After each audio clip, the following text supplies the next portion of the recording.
بسم اللہ الرحمن الرحیم۔ لائف لائٹ میں خوش آمدید۔ اس ویڈیو میں ہم جنگ جبل پر تفصیلاً گفتگو کریں گے۔ حضرت علی مدینہ منورہ سے 700 آدمی لے کر چلے تھے۔ کوفہ سے 7000 آدمی ان کے ساتھ ہوئے۔ بصرہ پہنچتے پہنچتے 20,000 کی جمعیت ہو گئی۔ ادھر حضرت عائشہ کے ساتھ 30,000 آدمی تھے۔ دونوں فوجیں آمنے سامنے آ کر میدان جنگ میں خیمہ زن ہوئیں، مزر مزر کے مقابل، ازد ازد کے سامنے، یمنی یمنی کے محاذی، غرض ہر قبیلہ خود اپنے قبیلہ کا حریف بن کر اترا۔ اس سے زیادہ درد انگیز منظر یہ تھا کہ دل گو درد محبت سے بے تاب تھے، تاہم اپنے سیاسی عقیدہ کے مطابق ایک ہی ماں کے دو جگر پاروں میں ایک ادھر تھا ایک ادھر۔ دونوں کو حق دو جگہ نظر آتا تھا اور حق طلبی کا جوش برادرانہ محبت پر غالب تھا۔ یہ دونوں فوجیں آمنے سامنے پڑی تھیں۔ ہر مسلمان کا دل خون تھا۔ کل تک جو تلواریں دشمنوں کے سر اڑاتی تھیں، اب وہ خود دستوں کے سر و سینہ کو زخمی کریں گی۔ حضرت زبیر نے اس منظر کو دیکھا تو فرمایا، آہ! مسلمان جب زور و قوت میں پہاڑ بن گئے تو خود ٹکرا کر چور چور ہو جانا چاہتے ہیں۔ ایک دوسرے کو اپنے برسر حق ہونے کا اس قدر پختہ یقین تھا کہ کوئی اپنی جگہ سے ایک قدم ہٹنا نہیں چاہتا تھا۔ کوفہ کے بعض قبیلہ کے رئیسوں نے اپنے بصری قبائل کی مسجدوں میں گئے اور ان کو اس فتنہ سے کنارہ کشی کی دعوت دی۔ سب نے بیک آواز کہا، کیا ہم ام المومنین کو تنہا چھوڑ دیں گے؟ تاہم دونوں طرف لوگوں کو یقین تھا کہ معاملہ جنگ تک طول نہ کھینچے گا، بلکہ باہمی صلح سے طے ہو جائے گا۔ ایک قبیلہ کے رئیس نے حضرت علی سے صلح کی تحریک کی۔ وہ کہنے سے پہلے راضی تھے۔ وہاں سے اٹھ کر وہ حضرت طلحہ، حضرت زبیر اور حضرت عائشہ کے پاس آیا۔ اس نے پوچھا، ام المومنین، اس مہم سے آپ کی غرض کیا ہے؟ آپ نے فرمایا، عثمان کے قاتلوں کی سزا اور اصلاح کی دعوت۔ اس نے کہا، ام المومنین، غور فرمائیے کہ 500 آدمیوں کی سزا کے لیے آپ نے 5000 کا خون بہایا اور 5000 کے لیے ہزاروں کا خون بہانا ہوگا۔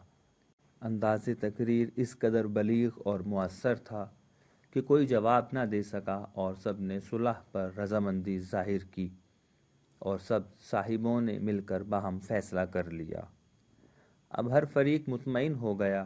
جنگ و جدل کا خیال یک قلم دلوں سے محو ہو گیا۔ صلح کے استحکام اور دیگر معاملات کے بآسانی اور بآشتی طے ہو جانے میں کوئی شک نہ تھا، لیکن عثمان کے قاتلوں کا جو فاسد عنصر ادھر شامل تھا، اس نے دیکھا کہ اگر حقیقت میں صلح ہو گئی تو ہم محفوظ نہیں رہ سکتے اور پھر ہماری برسوں کی محنت اکارت جاتی ہے۔ سبائی فرقہ کی کثیر تعداد حضرت علی کے ساتھ تھی۔ دونوں فریق رات کے پچھلے پہر جب آرام کی نیند سو رہے تھے، سبائیوں نے پیش دستی کر کے شب خون مارا۔ دفعتاً ان چند شراروں نے ہر جگہ آگ لگا دی۔ حضرت علی لوگوں کو روک رہے تھے مگر کوئی نہیں سنتا تھا۔ ہر شخص بدحواس ہو کر ہتھیار کی طرف جھپٹ رہا تھا۔ ہر فریق کے رئیس یہ سمجھے کہ دوسرے سے غفلت پا کر بدعہدی کی۔ صبح تک یہ تلاطم برپا رہا۔ شور و غل سن کر حضرت عائشہ نے پوچھا، کیا ہے؟ معلوم کیا کہ لوگوں نے جنگ شروع کر دی۔ بصرہ کے قاضی کعب بن ثور نے حضرت عائشہ سے آ کر عرض کی کہ آپ سوار ہو کر چلیں، شاید آپ کے ذریعہ سے لوگ صلح کر لیں۔ وہ آہنی ہودج میں اونٹ پر سوار ہو کر اپنی فوج کے قلب میں آئیں۔ حضرت علی نے حضرت طلحہ اور حضرت زبیر کو بلا بھیجا۔ تینوں صاحب گھوڑوں پر سوار ایک جگہ مل کر کھڑے ہوئے۔ آہ! کیسا پر اثر منظر ہے! کہ بدر و احد کے ہیرو اب خود دست و گریبان ہیں۔ حضرت علی نے حضرت صلی اللہ علیہ وآلہ ایک پیشن گوئی یاد دلائی، دفعتاً دونوں بزرگوں کو بھولا ہوا خواب یاد آ گیا۔ حضرت زبیر نے گھوڑے کی باگ موڑی اور میدان سے باہر نکل کر مدینہ کی طرف روانہ ہو گئے۔ ابن جرموز نامی ایک سبائی نے دیکھ لیا، وہ پیچھے چلا۔ ایک بادیہ میں آ کر جب حضرت زبیر نماز میں مصروف اور سر بسجود تھے، ظالم نے ان کو ایسی تلوار ماری کہ سر دھڑ سے الگ ہو گیا۔ سر اور تلوار لے کر حضرت علی کے پاس آیا، آب دیدہ ہو گئے۔ فرمایا، یہ وہی تلوار ہے جس نے کئی دفعہ حضرت صلی اللہ علیہ وآلہ وسلم کے چہرے سے مشکلات کا بادل ہٹایا ہے۔ حضرت طلحہ بھی واپسی کا عزم کر رہے تھے کہ مروان اموی کی نظر پڑ گئی۔ سمجھا کہ ان کی زندگی خاندان اموی کے لیے سنگ راہ ہے۔ زہر میں بجھا ہوا ایک تیر ایسا تاک کر مارا کہ گھٹنے میں پیوست ہو گیا، خون کسی طرح نہ تھما اور آخر اسی حالت میں جان دے دی۔ کعب بن ثور کو حضرت عائشہ نے اپنا قرآن دیا کہ لوگوں کو یہ دکھا کر صلح کی دعوت دو۔ وہ قرآن کھول کر دونوں صفوں کے درمیان کھڑے ہوئے۔ شریروں نے ادھر سے ایسا تیر مارا کہ جاں بحق ہو گئے۔ دوپہر ہو گئی تھی، چونکہ اچانک حملہ ہو گیا تھا۔ فوج کے جو جنرل تھے انہوں نے اس فتنہ سے کنارہ کشی کر لی تھی، اس لیے حضرت عائشہ کی فوج کا پہلو کمزور ہو گیا تھا۔ لڑنے والے کون تھے؟ بھائی بھائی حملہ میں ہاتھ پاؤں پر وار کرتے تھے، سر و سینہ کو بچا جاتے تھے کہ مقصود اس غیر متوقع جنگ کو روک دینا تھا۔ ہر جگہ کٹے ہوئے ہاتھ پاؤں کا ڈھیر تھا۔ سبائیوں کا ارادہ تھا کہ حضرت عائشہ ہاتھ آ گئیں تو وہ سخت تحقیر کے ساتھ پیش آئیں گے۔ چنانچہ حضرت طلحہ اور حضرت زبیر کے بعد اہل کوفہ ان پر حملہ کرنے کے لیے آگے بڑھے۔ ان کے طرفداروں نے ہر طرف سے سمٹ کر ان کو اپنے حلقہ میں لے لیا۔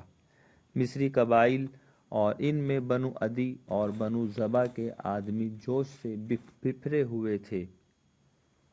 ادھر سے دشمنوں کا ریلا تھا، ادھر حضرت عائشہ کے داہنے بکر بن وائل، بائیں ازد، سامنے بنو ناجیہ مادر اسلام کی عزت و احترام کے تحفظ کے لیے اپنی اپنی جانیں فرزندان فدویت کے ساتھ نثار کر رہے تھے۔ اونٹ اپنی جگہ پر کھڑا تھا، آہنی ہودج تیروں کی پہم بارش سے چھلنی ہو رہا تھا۔ پرجوش بیٹے آگے پیچھے دائیں بائیں اس ریلے کو پیچھے ہٹا رہے تھے، زبان پر رجزیہ اشعار تھے۔ جوش کا یہ عالم تھا کہ بنو ضبا کا ایک ایک آدمی آگے بڑھتا اور اونٹ کی نکیل پکڑ کر کھڑا ہو جاتا۔ وہ کام آتا تو دوسرا اس فرض کو انجام دینے کو آگے بڑھتا، وہ مارا جاتا تو تیسرا دوڑ کر نکیل تھام لیتا۔ اسی طرح 70 آدمیوں نے اپنی جانیں دیں۔ حضرت عبداللہ بن زبیر پاس کھڑے تھے، جس نے دشمنوں میں سے اونٹ کی طرف ہاتھ بڑھایا، اس کا ہاتھ اڑا دیا۔ کہتے ہیں کہ فضا میں گلیوں کی طرح ہاتھ اڑا رہے تھے۔ یہ دیکھ کر حضرت علی مرتضیٰ بھیڑ کے چھانٹنے کو خود آگے بڑھے۔ اشتر نخعی اصلی نام مالک ہے، حضرت عبداللہ بن زبیر کے قریب پہنچ گئے۔ دونوں مشہور بہادر تھے، تلواروں کے رد و بدل ہونے لگے۔ دونوں زخمی ہو گئے تو دوڑ کر ایک دوسرے کو لپٹ گئے۔ ابن زبیر نے چلا کر کہا، مجھ کو اور مالک کو مار ڈالو، میرے ساتھ مالک کو بھی مار ڈالو۔ اشتر کہتے تھے کہ مالک کے نام سے مجھ کو لوگ جانتے نہ تھے، ورنہ میری بوٹی بوٹی اڑا دیتے۔ بنو ضبا کے کچھ لوگ ادھر سے بھی شریک تھے۔ یہ دیکھ کر کہ اونٹ ان کی نظروں سے اوجھل نہ ہو گیا ہو تو ہمارا قبیلہ اسی طرح کٹ کٹ کر مر جائے گا، ایک ضبی پیچھے سے آیا اور اونٹ کے پچھلے پاؤں پر ایسی تلوار ماری کہ اونٹ دھم سے گر پڑا۔ حضرت عمار بن یاسر اور محمد بن ابی بکر نے دوڑ کر ہودے کو سنبھالا۔ محمد بن ابی بکر نے اندر ہاتھ لے جا کر دیکھنا چاہا کہ کہیں زخم تو نہیں آیا۔ حضرت عائشہ نے ڈانٹا کہ یہ کس ملعون کا ہاتھ ہے؟ محمد بن ابی بکر نے کہا تمہارے بھائی محمد کا۔ بہن کوئی چوٹ تو نہیں آئی؟ فرمایا تم محمد نہیں مزمم ہو۔ اتنے میں حضرت علی پہنچے، انہوں نے خیریت دریافت کی۔ حضرت عائشہ نے جواب دیا کہ اچھی ہوں۔ حضرت علی نے ان کو ان کی طرف دار بصری رئیس کے گھر میں اتارا۔ حضرت عائشہ کی فوج کے تمام زخمیوں نے اسی گھر کے ایک ایک گوشہ میں آ کر پناہ لی۔ اس کے بعد حضرت علی اور حضرت ابن عباس وغیرہ ملنے آئے۔ حضرت علی کو اچھی طرح معلوم ہو گیا تھا کہ اس گھر میں تمام زخمی پناہ گزین ہیں، مگر انہوں نے کسی سے کچھ تعرض نہیں کیا۔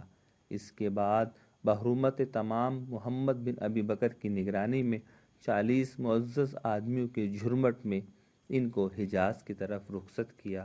عام مسلمانوں نے اور خود حضرت علی نے دور تک مشائیت کی۔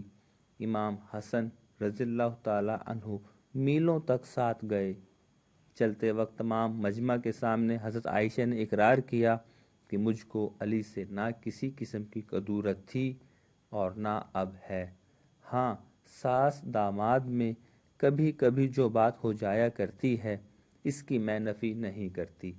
حضرت علی نے بھی اسی قسم کے الفاظ فرمائے۔ اس کے بعد یہ مختصر قافلہ حجاز کی طرف روانہ ہوا۔